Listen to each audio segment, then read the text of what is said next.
MedMetrics has developed software to help companies analyze and interpret workers' compensation data in order to make more informed decisions to cut costs and control claims. We're thankful to have Karen with us from Ben, where she works to identify benchmarks and best medical practices to help employers monitor treatment in near real-time practices and to increase efficiency, reduce administrative costs, and uncover cost drivers for employers that they might not otherwise perceive. Again, we're so excited to have Karen with us today. So without further ado, I'm going to turn it over to Karen Wolfe. Karen? Thank you.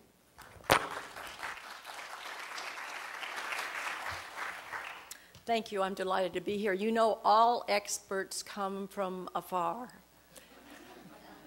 So people in Oregon don't think I'm very smart, but you know, anybody far away might think that. But that's kind of a, you know, if you think about it, it's kind of true. If we sort of think somebody from a long way away has something to share. Well, I hope I do have something to share that you are interested in today. The title of my presentation is Analytics to Build Quality Medical Networks. Does anybody here, I'm not talking loud enough. See if we can make this one do better. Whoa. Hello, hello. Is that better? Some better? Some better. Okay, I'll try to be louder. Okay. All right. So, anybody here subscribe to networks? I see a few hands, When I'm talking about medical networks, I'm talking about workers' compensation medical networks. And in this part of the world, I think they're mostly PPOs. And you run into groups such as Concentra. Any those names, that mean anything to you? Okay. Well, there are big networks everywhere. And some states have legislation around networks that tend to drive the activity. In California, they did have HCOs, healthcare organizations, and those were workers' comp medical networks. And now the big thrust is for MPNs, which is medical provider networks. And the state has lots of rules about them, and people are setting up their unique and individual networks. One of our clients is Macy's, for instance, and they're working very hard to set up an MPN in California. Well, of course, you can imagine in California the costs are pretty substantial in terms of workers' comp costs. Even with a fee schedule in California, we have huge costs. And so, but they're going about it the right way. They're using our services. So. Well, I just want to sort of tell you what it is I'm going to tell you. I'm going to talk about what's wrong with most workers' comp networks today, and then how to find the best doctors. And this is the basic question here. How do you find them? How do you know which ones are the right ones? And of course, I don't mean only doctors, because that includes other kinds of providers as well. I'm going to talk a little bit about the general health experience, and we just had an amazing talk about what's going on in general health care, or group health care, or private health care, however we want to phrase that. I'm also going to talk about some quality indicators in workers' compensation. In other words, if we're going to pick out good doctors from the data, then we need to know what the indicators are. And talk about evidence-based carve-out networks. And what we're finding is, and this is the case with Macy's, for instance, they're carving out from their big network that they subscribe to for thousands of dollars a year, they're carving out a network of what they believe are the best practice providers. Then I'm going to just touch on how to manage provider performance with analytics. And also, I'm going to talk about the data, because I love data. Not too interesting at a cocktail party, but I will talk about data. So, anyway, moving on. What's wrong with medical networks in workers' compensation today? I just have put down a few points. I really could talk about this for a couple of hours. Medical networks and workers' compensation have been around for 25 years, They sort of copied themselves after what was going on in health benefits. The difference is, of course, that in workers' compensation, it doesn't kind of work that way. You're not defined by a benefit plan.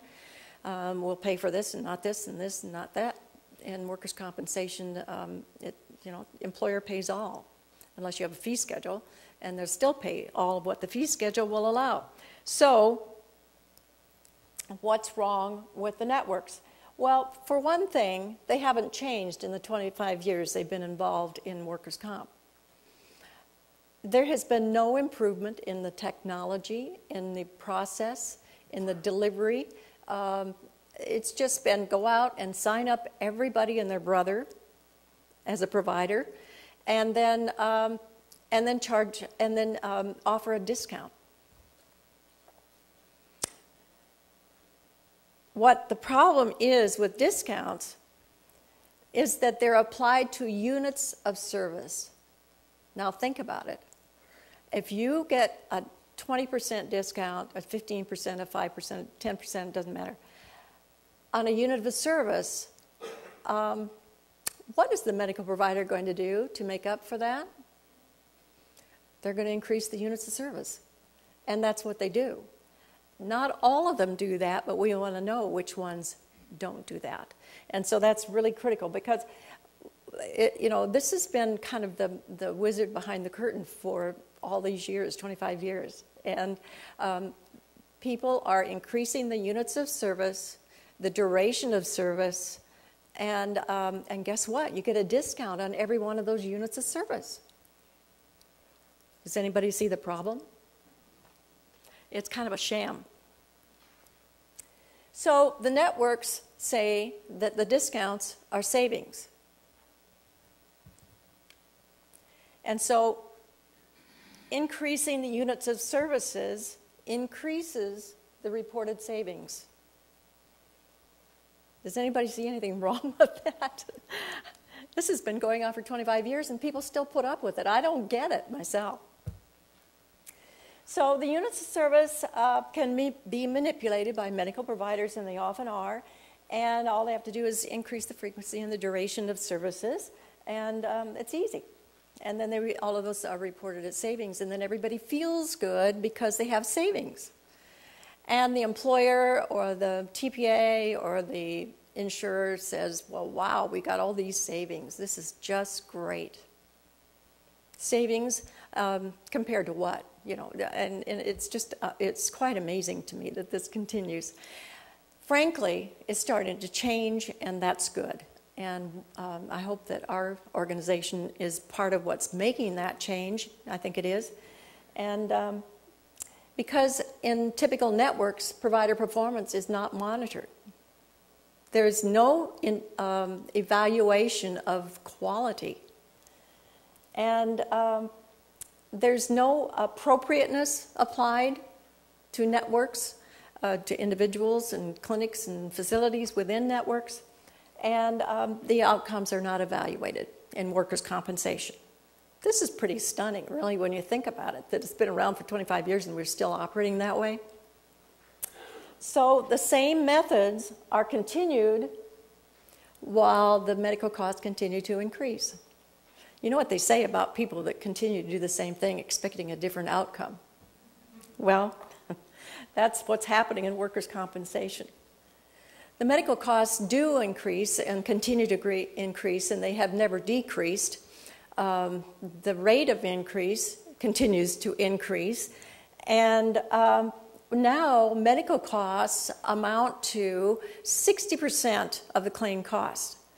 For a long time, it was considerably less than that, under 50%, and so that the big boys and insurance companies and the actuaries, and they just didn't pay a lot of attention to medical costs. But now that medical costs are amounting to 60% of the claim cost, we're getting a little attention from those folks. And so we have to say, what can be done? Going back to the group health side of things, they've really been involved in evaluating medical performance for a long time. and trying to identify and define quality in medical care. And so they have about 30 years experience in doing this. So organizations on the health side, the group health side, the general health side, whatever you want to call it, that look at these things are the NCQA, that's the National Council for Quality, and then the JACO, which is the organization that monitors hospitals, and the AMA, and then a lot of private organizations that look at quality care. And they have a lot of interesting issues. It's interesting to me because, remember, I'm a data person. They have interesting issues for looking at indicators of quality. Well, first of all, they're very different than workers' compensation. One of the things they have to look at is what is an episode of care. In other words, if you have a heart attack, what are all the visits and services that are associated with the care for that heart attack? Well, that can be pretty wishy-washy around the edges. And so these are the kinds of things that they deal with. In workers' comp, we don't have that problem. We have a claim. And all the costs associated with a claim, from the date of injury to the claim closure or resolution of some sort, that's the parameters. Those are the side rails of the costs. And so we have a different situation. And then, of course, the question in general health is how to rate and rank providers fairly.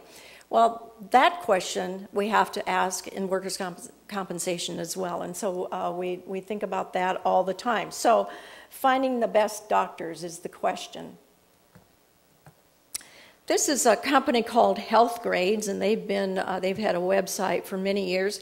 And you can go there and you can look up doctors, and doctors can go there and add themselves to it and put anything down that they want almost. And so that's probably not the very best source for finding a good doctor. This one just cracks me up. This is Angie's List.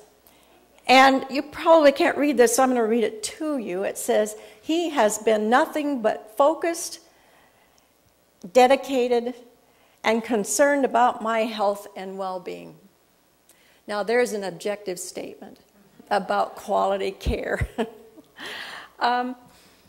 Yeah, that's pretty amazing. But people use these services because they're seeking information. I think what David said about that is really true. People are seeking information about healthcare and healthcare costs and healthcare quality and what is quality. And so the measures of quality in workers' compensation, we have to look at a little differently. We have recommended treatment guidelines from ACOM, which is the American College of Occupational and Environmental Medicine. We have ODG, which is the Official Disability Guidelines, and we have READ Medical Disability Guidelines. So there are some out there. Interestingly enough, ODG and READ are based on data. The ACOM is based on evidence-based medicine, which is often committee-driven. And I think they're moving more toward data, but it's a little soft. The question you have to ask is, do the providers comply with the guidelines? How is their performance measured? And who monitors provider performance? So the only feasible way to evaluate and monitor provider performance is through analytics, which is where I live. Thought I'd tell you about Jerry. I write articles a couple times a month and publish them to people that are on my list, just my distribution list. So if anybody's interested and wants to submit themselves to that, you can leave me your card and I'll add you to my list. But one article I wrote a couple of months ago was called "Case Study: Why Selecting the Right Doctors Matters." And I got this email from Jerry, and he said, and I just printed it out because I thought what he said was so important. He said, "The biggest problem I have," by the way, he works for a trucking company, and they have drivers and vehicles all over the country. "The biggest problem I have is finding the right doctors. If all my employees were in one location, this would be a piece of cake. But we are a trucking company with drivers who live all over the United States. I just had a conversation with the doctor's office this morning about a claimant in, I'll just not tell you where, but not here. The claimant has been off work for at least 6 weeks with a knee injury. X-rays and MRI show nothing acute. The ligaments and cartilage are fine, but the claimant still reports pain. The doctor admits he has no explanation for the claimant's pain or complaints. But instead of releasing the claimant back to work or declaring MMI, the doctor referred him to a specialist. Well, you can understand Jerry's frustration, and I would assume that some of you have been in that same position if you don't have real tight relationships with the doctors that you use. So that's Jerry's story. So I'm going to talk about how we use analytics to evaluate physician performance, and then I'm going to mention how you can find doctors, like Jerry can find doctors that he needs to find, where they are. We evaluate provider performance using analytics, and we monitor data for indicators of performance, and then choose the best doctors based on the objective data, and establish outcome-based networks. Our clients do, using that information, and then we monitor the performance continuously and link the analytics to operations. Now, obviously, I'm going to go and tell you what all this means.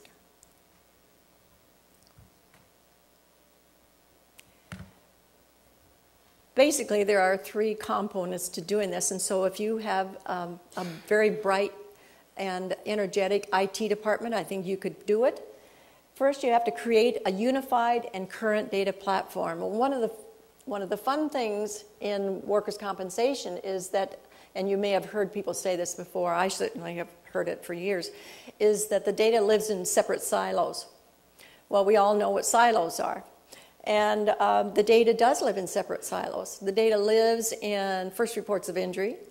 Those ultimately make it to the claim data system.